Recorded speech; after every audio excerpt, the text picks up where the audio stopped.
Kita berdoa. Damai sejahtera Allah yang melampaui segala akal budi, kiranya memelihara hati dan pikiranmu di dalam Yesus Kristus Tuhan kita. Amin. Shalom bagi kita semuanya. Bapak, Ibu, Amang Inang, saudara-saudara yang terkasih dalam Kristus Yesus, di minggu ke-18 setelah Trinitatis, saya akan membacakan firman Tuhan untuk kita dari Yesaya 5 ayat 1 sampai dengan ayat 7. Demikian firman Tuhan. Nyanyian tentang kebun anggur. Aku hendak menyanyikan nyanyian tentang kekasihku, nyanyian kekasihku tentang kebun anggurnya. Kekasihku itu mempunyai kebun anggur di lereng bukit yang subur. Ia mencangkulnya dan membuang batu-batunya dan menamainya dengan pokok anggur pilihan. Ia mendirikan sebuah menara jaga di tengah-tengahnya dan menggali lubang tempat memeras anggur. Lalu dinantinya supaya kebun itu menghasilkan buah anggur yang baik. Tetapi yang dihasilkannya ialah buah anggur yang asam. Maka sekarang, hai penduduk Yerusalem dan orang Yehuda, adililah antara aku dan kebun anggurku itu.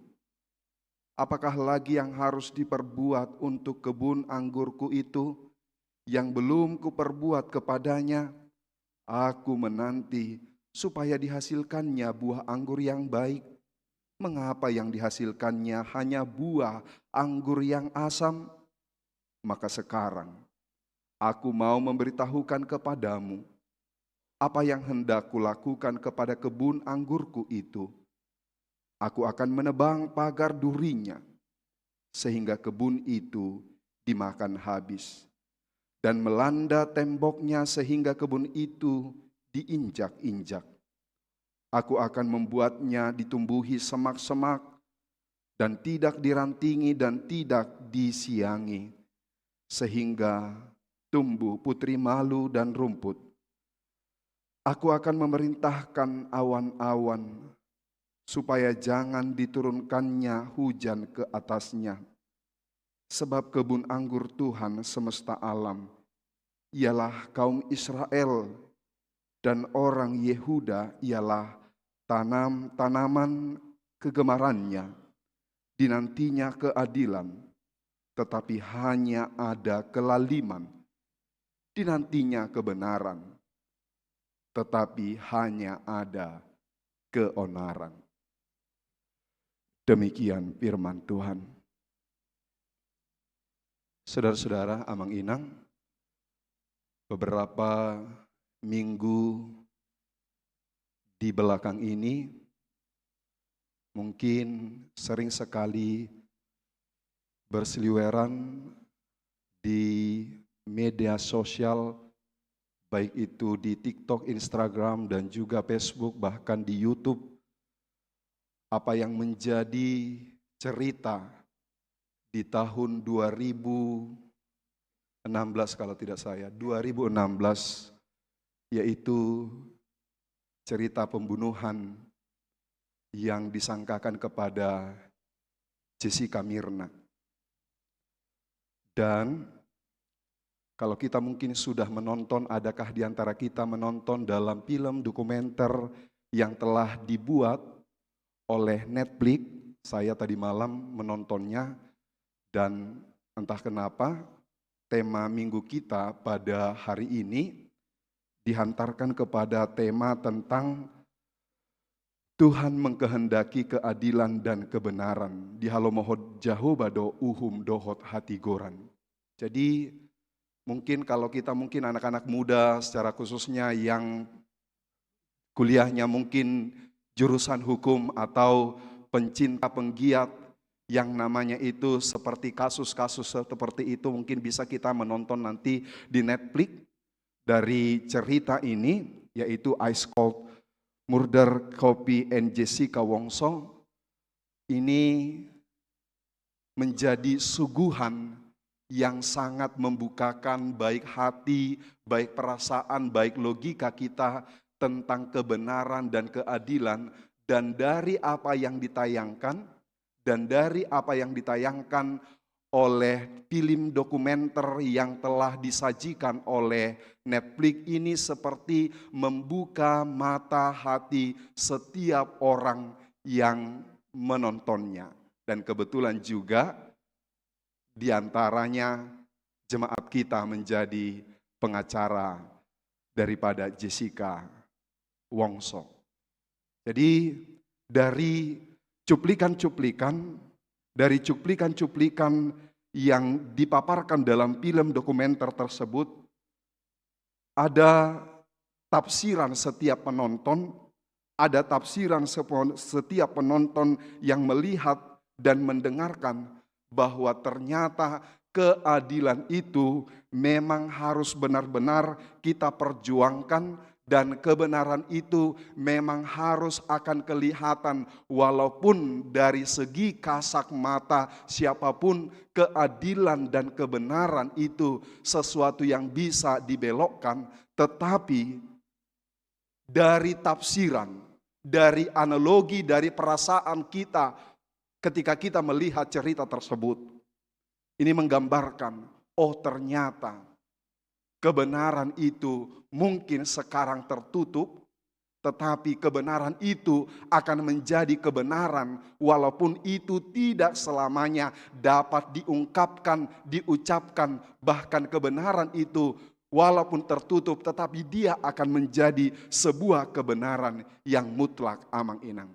Jadi bagi kita jemaat, bagi kita orang-orang yang percaya kepada Tuhan, itu makanya kalau dikatakan dalam minggu kita pada hari ini bahwa Tuhan mengkehendaki keadilan dan kebenaran, itu yang mau kita tunjukkan dalam kehidupan kita sebagai orang-orang yang percaya kepada Tuhan. Memang betul-betul orang yang berlaku adil, orang yang berlaku benar dalam kehidupan ini. Mungkin sebagai manusia banyak orang yang menutupi keadilan dan kebenaran. Tetapi bagi Tuhan keadilan itu akan menjadi keadilan. Kebenaran itu akan menjadi kebenaran dalam perspektif Allah yang mungkin tidak pernah dilihat kasat mata oleh manusia.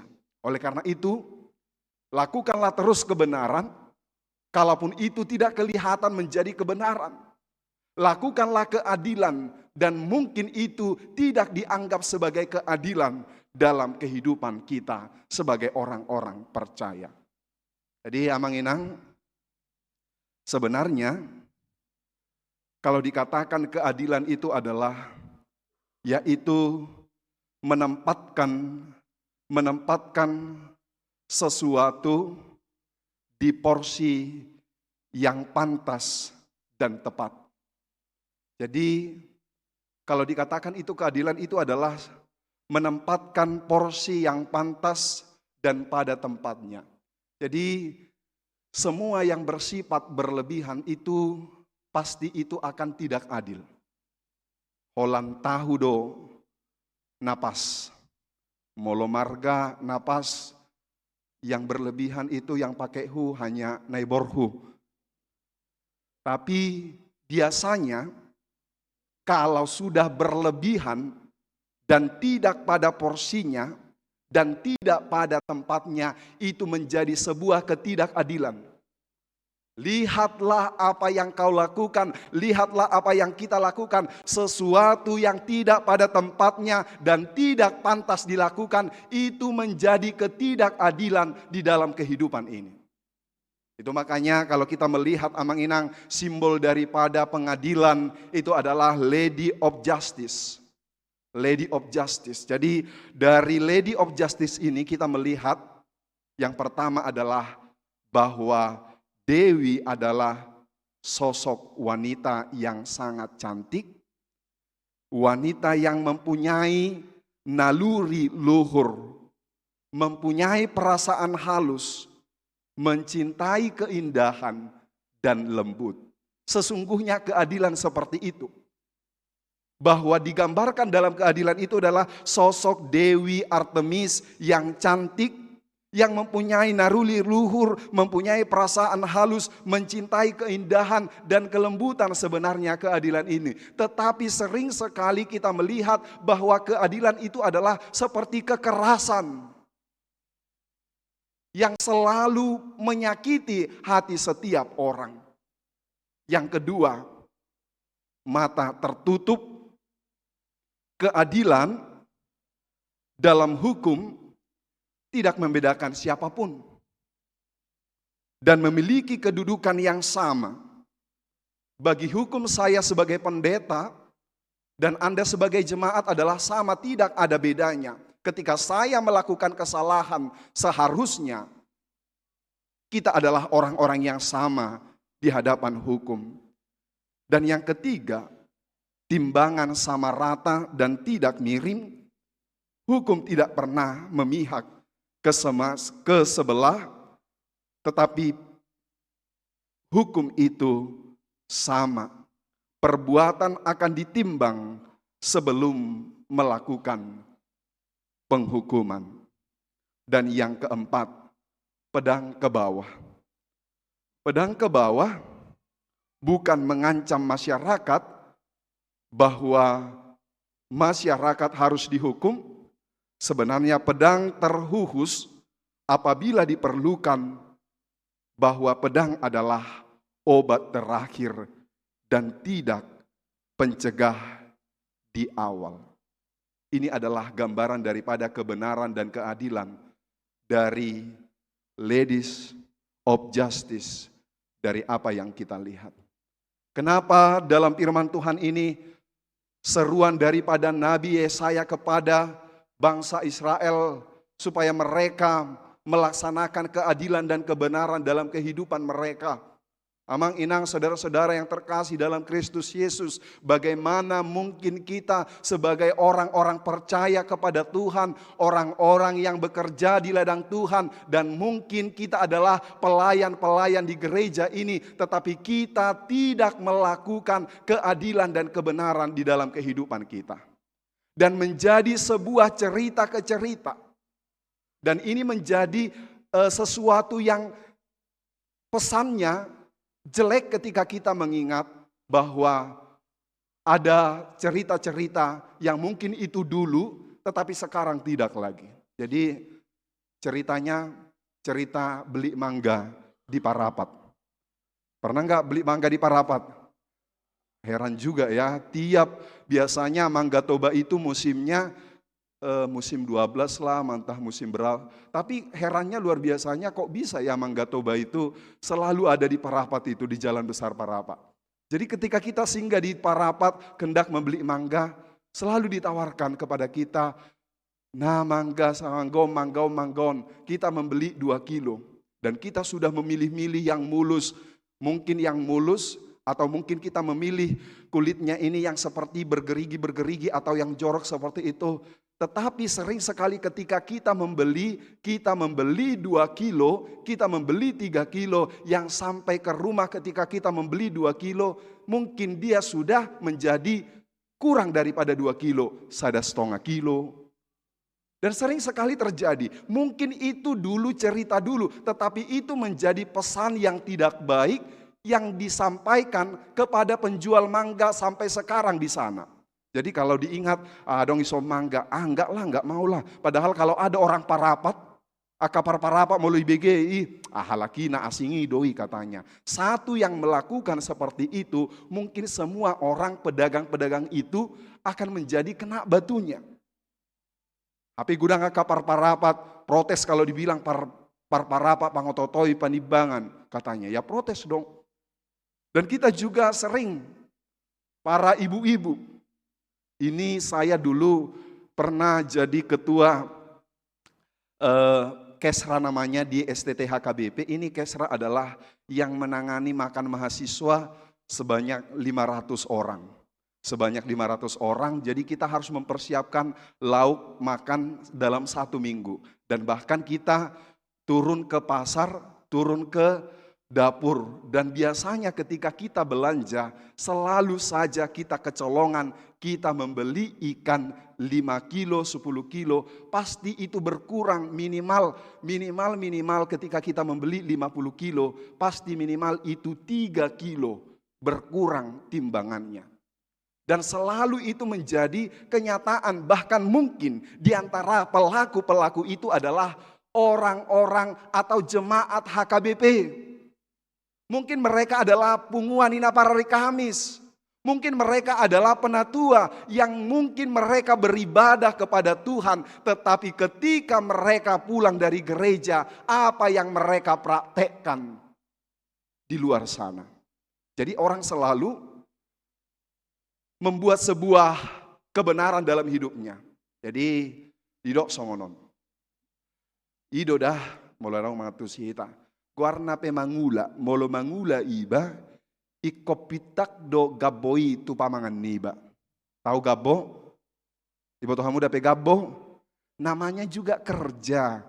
Namanya juga kerja di ladang. Kalau kita mengulam, kalau kita bekerja di ladang, lumpur itu pasti kena ke mulut kita. Ini sering sekali membenarkan suatu tindakan, suatu apa yang kita lakukan untuk menghalalkan kejahatan yang kita lakukan. Masa aku sudah bekerja, hal-hal seperti itu tidak bisa aku lakukan sedikit-sedikit. Apa upahku sebagai pekerja ketika aku hanya mengandalkan apa yang kubuat dalam kehidupanku? Amang inang saudara-saudara yang terkasih dalam Kristus Yesus, tanpa mencuri pun setiap orang akan bisa makan. Amin. Ikonido dihapursyai rohata. Orang-orang percaya kepada Tuhan harus mengatakan di dalam imannya bahwa orang percaya itu hidup karena Tuhan. Bukan karena mencuri. Bukan karena melakukan ketidakadilan. Bukan karena melakukan ketidakbenaran, tetapi iman kita berkata, mangolu doho amanginang, mangolu doho akka anggiku naposo, molosatia ho tu debata, ingot jala bereng ma, ikut dayom mudo, hinatong gini mardebata. Amin. Dan ini selalu harus kita tanamkan kepada anak-anak kita. Kepada setiap orang tua, kepada setiap suami. Suamiku, baik-baik bekerja. Setiap apa yang kau bawa ke rumah, ingat ya amang, ingat ya inang, bahwa berkat itu harus melalui dari jalan yang benar. Jangan dari jalan yang tidak benar, sehingga sering sekali ada ungkapan mungkin ditauk tomate, puasa, angguna jelui jaya-jayanya, sekarang kena batunya. Kena karmanya. Karena apa yang dia lakukan dahulu untuk mencapai ke atas.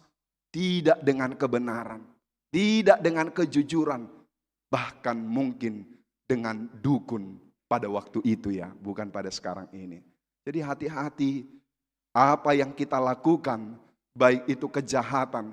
Itu akan seperti kembali ke dalam diri kita. Bahkan itu menjadi sebuah penghukuman di awal sebelum kedatangan Kristus kedua kalinya. Amang inang saudara-saudara yang kukasihi di dalam Kristus Yesus. Hari ini secara khususnya di tanggal 7 Oktober 2023 adalah hari ulang tahun HKBP. Pada tanggal 7 Oktober 1861 di Parusorat.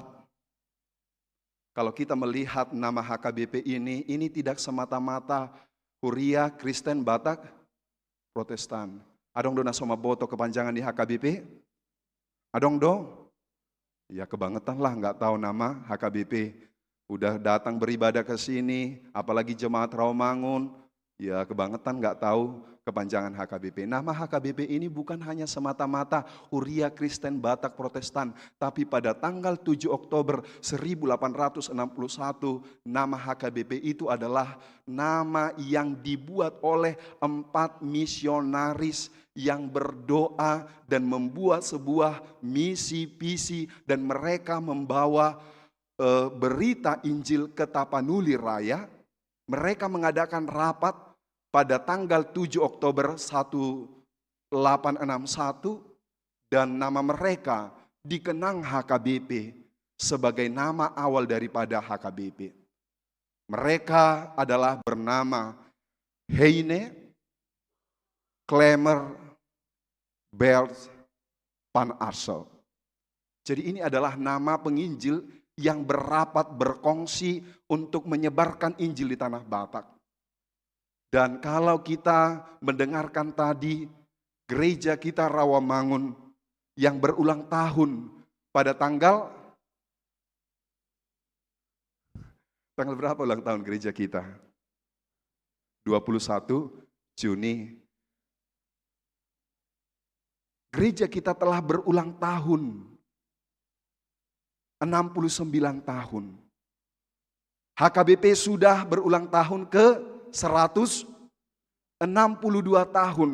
Kalau diumpamakan bahwa umur daripada gereja HKBP maupun gereja HKBP Rawamangun ini sudah seperti pohon yang sangat besar. Daunnya begitu lebat, tinggi menjulang ke atas dan sudah berbuah yang banyak, dan buahnya ini sudah dirasakan oleh setiap orang.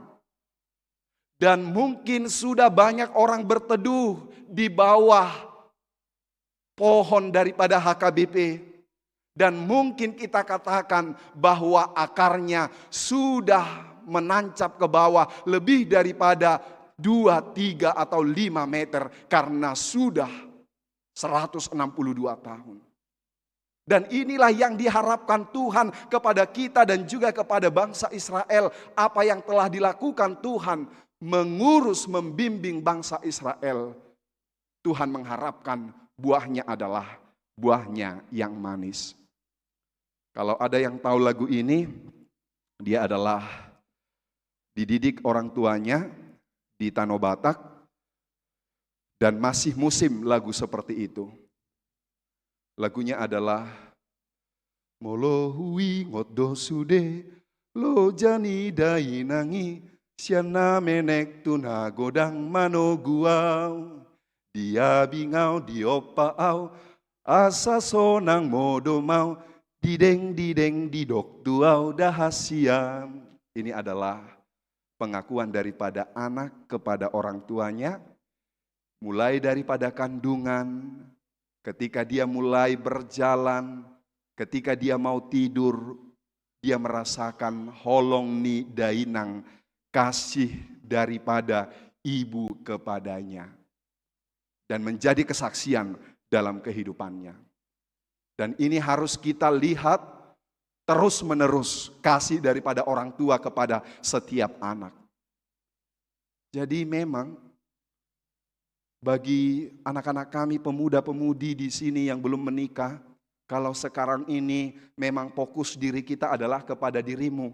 Kalau kau mempercantik dirimu ketika engkau anak gadis, engkau memperganteng dirimu ketika engkau lajang, itu adalah hal yang wajar. Tapi lihatlah para kaum bapak-bapak dan para ibu-ibu setelah mereka menikah, bahwa fokus mereka sudah berubah. Bukan lagi diri mereka, tetapi sudah kepada anak-anaknya. Bahkan berkurang kepada suami atau istrinya. Ini menggambarkan adalah bagaimana kasih daripada orang tua kepada anak. Kalau ditanya orang tua, apa sih yang gak diberikan kepada anak supaya anaknya lebih sukses? Apa yang tidak diberikan orang tua kepada anak-anak? Bahkan maaf kali maaf, soadongpe tidak ada pun rumah orang tua hanya demi kebaikan anak-anak rela menjual segala hartanya demi anak-anaknya. Dan itu adalah pengorbanan yang sangat luar biasa. Hati-hati jika ada orang tua yang pelit sama anaknya. Hati-hati orang tua jika kasihnya ditahan-tahan. Hati-hati setiap orang tua ketika apa yang menjadi tugasnya, tanggung jawabnya kepada anak-anaknya tidak diberikan sepenuhnya. Tetapi saya bertanya kepada Amang Inang, bagaimana perasaanmu? Kasih yang kau berikan kepada anakmu, pengorbanan yang kau berikan kepada anakmu, doa yang kau panjatkan kepada anakmu, siang malam 24 jam kau berdoa kepadanya. Ketika dia ini jauh daripada apa yang kau harapkan, bagaimana responmu? Malala ate-ate. Hancur lebur perasaan orang tua. Dan kalau ditanya sekarang ini kepada setiap orang tua yang hadir di sini, mereka tegar duduk di gereja ini adalah karena anak-anaknya, yang lain tidak. Apa tujuan kami hidup lagi? Molosodengga be anak kokku. Tu dia behubai si majujukon. Kemana lagi saya tampil dalam kehidupan saya kalau melihat anak-anakku sudah kuberikan segalanya, tetapi maaf kali maaf, mangalo. Mangago saluhutna. Jadi hati-hati kepada anak. Lihatlah, kami berdoa, kami bekerja, dan seluruh hidup kami ini kami serahkan hanya kepada anak-anak. Jangan dong tujuan nina tua-tua asing ni anak kona. Tidak ada tujuan kami lain. Itu makanya terkadang bapak-bapak, ibu-ibu, dan ibu otobe bedak ultima. Gak tahu lagi dia skincare. Gak tahu lagi dia jalan-jalan ke mall. Kalau jalan keluar seperti, ya udah banyak ya berubah Jakarta ini ya katanya. Iyalah banyak berubah karena gak pernah keluar. Kenapa? Semua dikorbankan demi anak-anaknya. Jadi anak-anakku, kepada setiap anak-anak, lihat, rasakan pengorbanan orang tuamu itu. Jangan sampai kecewakan dia. Dan inilah kekecewaan Tuhan kepada bangsa Israel. Mereka tidak berbuah yang manis. Padahal mereka ini adalah yang ditebus. Kalau kita membaca tadi di Yesaya 5 ayat 2. Sebenarnya gambaran daripada bangsa Israel digambarkan seperti tanah yang tandus. Ia mencangkulnya dan membuang batu-batunya dan menanaminya dengan pokok anggur pilihan. Ia mendirikan sebuah menara jaga di tengah-tengahnya. Sebenarnya gambaran daripada tanah yang tandus, gambaran daripada tanah yang perlu diolah, yang penuh pasir, ini adalah gambaran daripada kehidupan bangsa Israel. Molosode bata, kalau tidak Tuhan yang membawa mereka keluar dari tanah Mesir, mereka ini seperti tidak ada apa-apanya. Tidak berharga. Jadi marjea donasida, molosodi togiho debata nasida haluar siatano Mesir tutano Kanaan. Dan ini adalah perjuangan kasih setia Tuhan di dalam kehidupan bangsa tersebut. Sehingga bangsa tersebut seharusnya mengucap syukur. Seharusnya bangsa tersebut melakukan kebaikan, keadilan, kebenaran dalam kehidupannya. Gak tahu diri ini. Orang gak tahu diri ini. Sudah dibawa, sudah dijaga, sudah dilindungi. Tetapi bangsa ini masih jauh daripada Tuhan. Saudara-saudara menginang yang terkasih dalam Kristus, Moladong hata Batak, maaf kalau banyak saya menggunakan bahasa Batak dalam khotbah saya. Moladong hata Batak nama dok, sia dia do tada sadahau, alusna. Dari mana kita mengenal sebuah pohon? Dari buahnya lah kita mengenal pohon. Sian parbu sia dia do tatada ho hamu amang inang na tua-tuaku halak Kristen. Sia dia do tadaoku hamu halak Kristen. Totudo siapa katayomu, sian holongmu, sian asini rohamu, sian ketegasan kedisiplinanmu. Dari situlah saya mengenal bahwa amang ini adalah pengikut-pengikut Tuhan yang menghasilkan buah yang begitu manis, buah yang begitu harum, sehingga apa yang menjadi nama kita itu betul-betul manis, sedap didengar, menyejukkan hati. Kita bayangkan yang hadir di gereja ini, seandainya saya berandai-andai ini adalah sekitar 500. Seandainya tangan Tuhan yang bekerja ini, mulut Tuhan yang bekerja ini, dan kaki Tuhan yang bekerja melalui jemaat yang hadir beribadah saat ini, memberikan kesejukan, memberikan pengharapan, memberikan ketenangan, memberikan kedamaian di mana kita berada. Hanya 500 yang bekerja, 500 yang bekerja, mereka akan melihat kemuliaan Tuhan dari 500 orang ini. Seorang tokoh yang sangat besar di India yang bernama Mohandas Karachand, dia membuat sebuah statement kepada orang Kristen. Dia berkata, orang Kristen sangat gampang mendirikan gereja dimanapun, baik di tempat kumuh, baik di tempat orang kaya, atau bahkan kita katakan di tempat yang mayoritas sekalipun. Tetapi sayangnya orang Kristen membangun gereja sebesar-besarnya, mereka lupa membuat pintu. Kita bayangkan gereja kita ini tidak ada pintu, berarti dari ungkapan ini adalah yang di dalam gereja tidak bisa keluar, yang di luar gereja tidak masuk ke dalam gereja.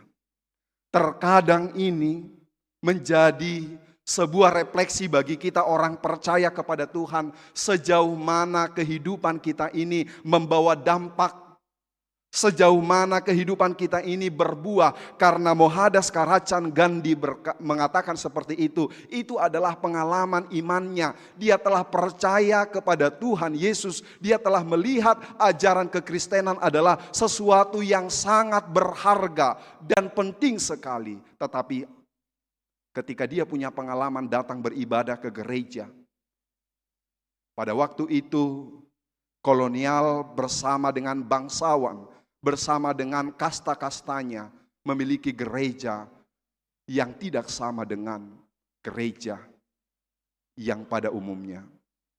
Dengan berpakaian seadanya compang-camping, Mohandas Karachand Gandhi masuk ke gereja dan dia disapa dengan perkataan, maaf, di sini adalah gereja bangsawan, kolonial, dan yang berkasta lebih tinggi.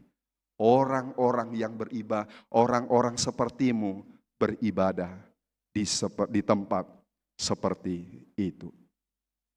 Amang inang, saudara-saudara, saya percaya kepada Tuhan bahwa orang Kristen harus mampu dan seharusnya mampu menghasilkan buah-buah yang manis. Amin.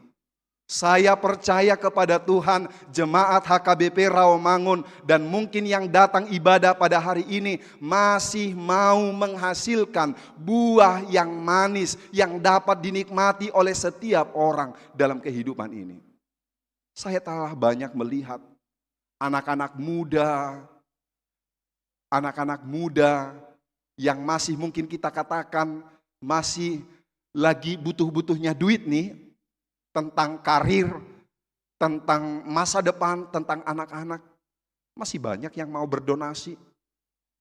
Bahkan tidak harus melalui gereja. Mereka masih mau berdonasi.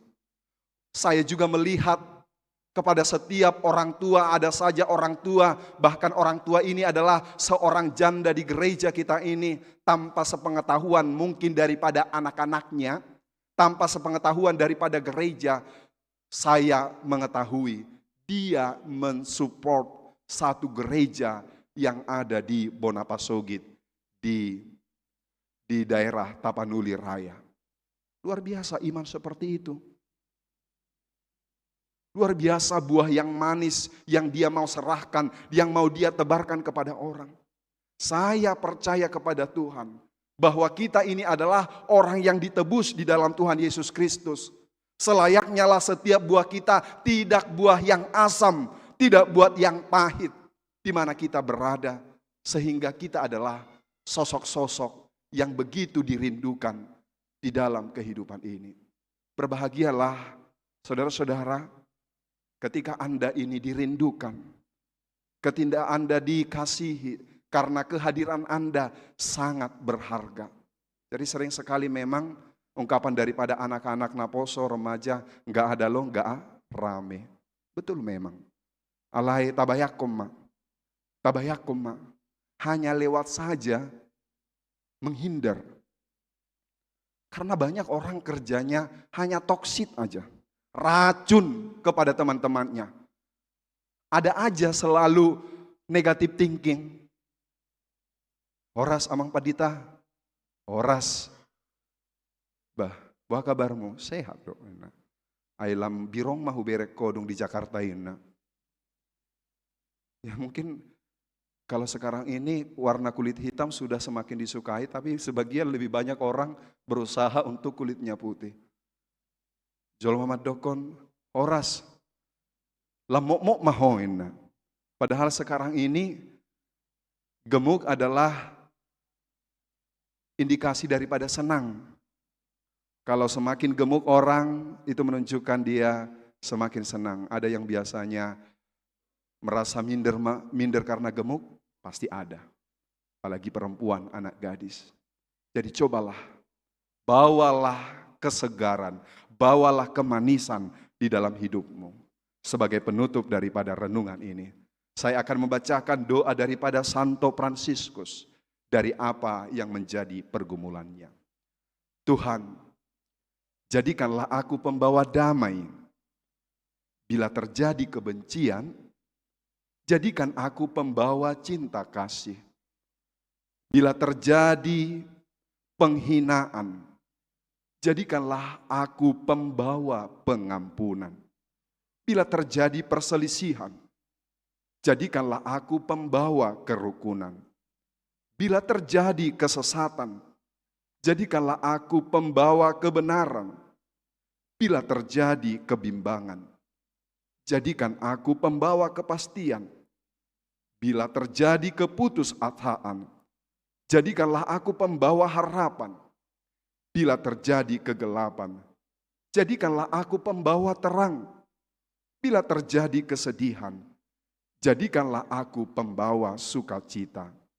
Ya Tuhan Allah, ajarlah aku untuk lebih suka menghibur daripada dihibur, mengerti daripada dimengerti, mengasihi daripada dikasihi. Sebab dengan memberi, kita menerima. Dengan mengampuni, kita diampuni. Dan dengan mati suci kita dilahirkan ke dalam kehidupan yang kekal. Amin, kita berdoa.